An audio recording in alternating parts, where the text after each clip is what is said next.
everyone, welcome back to the BVTV channel.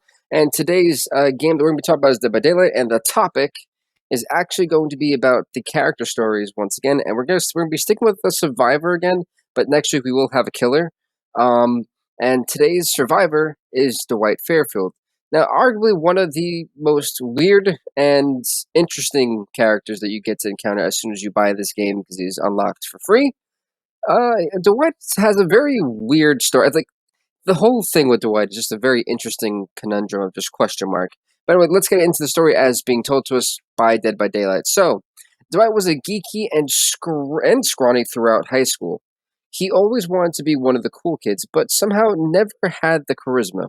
He tried out for the football team, but was cut. The basketball team didn't even take a look at him, and his grades were distinctively below average. One weekend, on a team-building exercise from his dead-end job, Dwight's boss led them deep into the woods before breaking out his family recipe moonshine. Dwight remembered taking the first sip before waking up late the next morning all alone. During the night, the others had abandoned him, once again the laughingstock of the community. Dwight tried to hike his way out of the woods. Well, that was the last anyone ever heard of Dwight Fairfield. A very quick, eerie tale, and a saddening one too.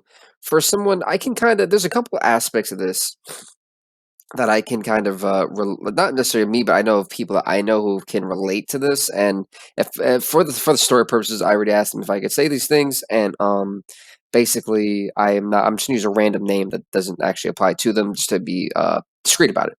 So, being in high school, I think I said this about Naya Carlson.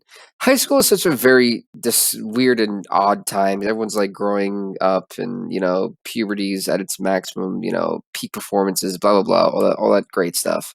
And there's this cool kids club. There's the non-cool kids club. It's like it's popularity. It's like a popularity contest, kind of, especially if you're one of those people who like want the attention and like want to be that person like ever that everything everyone talks to you about, like, oh, did you see what Jane did to Timothy, or something like that. So I can kind of get where Dwight's coming from of wanting to be like one of the cool kids. Me, I never really cared as a high schooler. I don't think I ever cared in general when I was in school, through like even elementary school, middle school. I never really cared. I kind of did my own things. I didn't like feel the need I need to be with other people, or kind of need to know what was going around town. I didn't care as long as my name wasn't it. It was like, hey, look, you keep that to yourself. Tell somebody else, because that spreads drama, that spreads all these problems, and there's too many headaches. It's too much stressed out. Like I was trying to graduate, I was trying to pass with like flying colors to get my GPA up and then go to college. Literally the only thing I wanted to do when I was in school. I was like, just get me out of here. And yeah, so I can kind of get where Dwight's coming from for like the cool kids. And there's a lot of kids who I knew. I'm not even mentioning any names, but there's a lot of kids who I would like observe as a journalist, because I worked with the yearbook, and even at lunch you could just tell everyone was separated. You had your jocks and athletes on one table, if not two. There's so many of them. Then you had the club kids. There was like Key Club and Yearbook Club and all the other clubs. And then you had the cool kids table. There's always one of those. And my high school had three different lunch. We had lunch A, B, and C, and so that's what where you were going to be at. Then you had I'm not saying the nerds, but like the very intelligent people, and some of the anime people. I'm sure like kind of put them in like groups, so it's not like offensive to anyone. Because for me, I kind of fit into like every group. So I was popular, but I wasn't. Oh my God! Did you see what Jill did this week? I wasn't that type of person. I was like, no, it couldn't be me. I thought that was always annoying. Yeah, I just kind of want to break down that little aspect. So I could definitely understand where he's coming from. There's a lot of people I knew who wanted to be in that like a higher, I guess, popularity tier than they were, and weren't really happy with how that worked out for them. To be fair, in retrospect. Now this one I kind of feel I kind of feel bad for the fact that he actually did try to like try out for these teams. Like I'm not gonna lie, high school, if you're not either bulky, fast, strong, or show any type of athletic prowess before you even try out, you're not gonna make a team. I think everyone knows that by now. But like, there's a certain image I feel like coaches look for in high school. It's like, oh, is he strong? Is he bulky? Is he tall? Is he, what attribute does he have that you can see before if you have some type of attribute, you're gonna probably at least make team as a bench warmer. And Yeah, poor Dwight, man. I just kind of feel bad for this guy. It's such a sad story. He's kind of like he didn't do anything wrong, and it's like one of the people who I really question why would the entity pick someone. You would think they would kind of a lot of these people have done something wrong or done something illegal or have at least done something to harm or disappoint or hurt someone else. Dwight Fairfield didn't do any of that. Like he's harmless to me, and honestly, I feel like this is really messed up because he gets out of high school. I'm guessing if he graduated high school, we don't get find that much confirmation on that. I haven't taken a look at his archives yet. So one character I haven't done it for. I've done it for some of the rest. I'm especially with the new tombs coming out. I'm more focused on trying to get one for the Huntress, the Huntress himself. I know Dwight's just came out. I'm trying to get his, but I've been focusing more on the Huntress side of the story. Final part that I really want to break down of Dwight's story, even though it's very short. There's still a lot of chunks that are really good here, and this is the most messed up part. And this is what kind of like rubbed me the wrong way about the people he hung out with at that time. See, pretty much at this dead end job he's in, they go for this hiking trip, a team building or bonding exercise. We're gonna call it.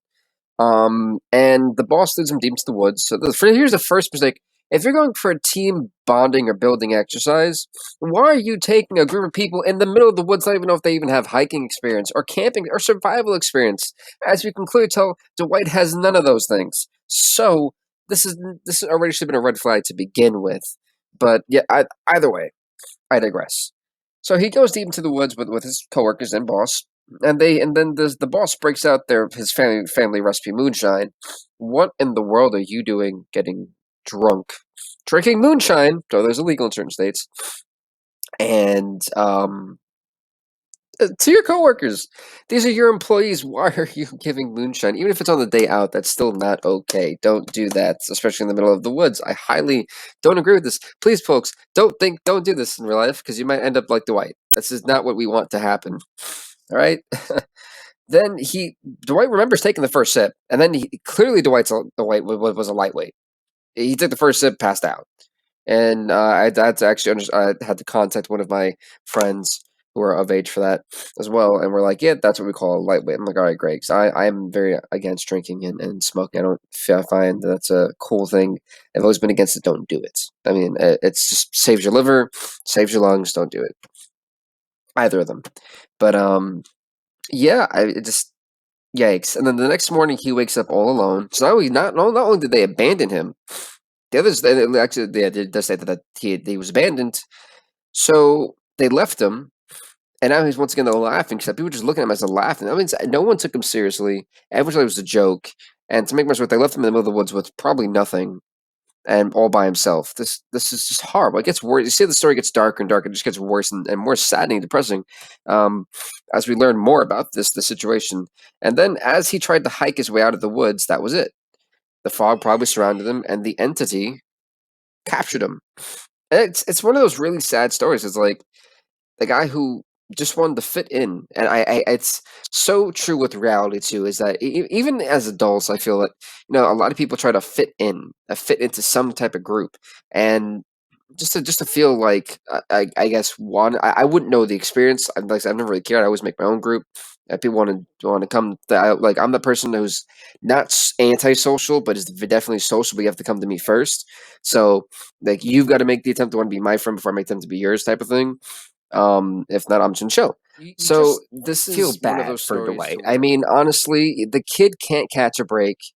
It's not easy either, and it just kind of gets worse and worse for this poor kid. And then make matters worse, he gets swallowed up by the entity.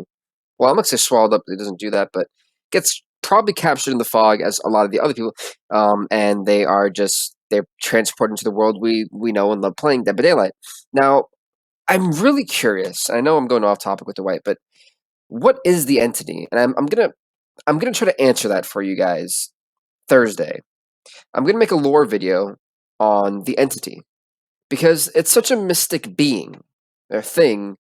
We don't know much about the entity or Benedict Baker, who has all these journals. So I'm gonna kind of break down to what I think who the entity is on a Thursday video. But what that means, guys, if you guys did love this Dwight Fairfield story, let me know in the comment section below. Next week we're gonna have the killer. The killer. We're gonna have a killer. I don't know which killer yet, depending on which one I really want to do a lot of research on.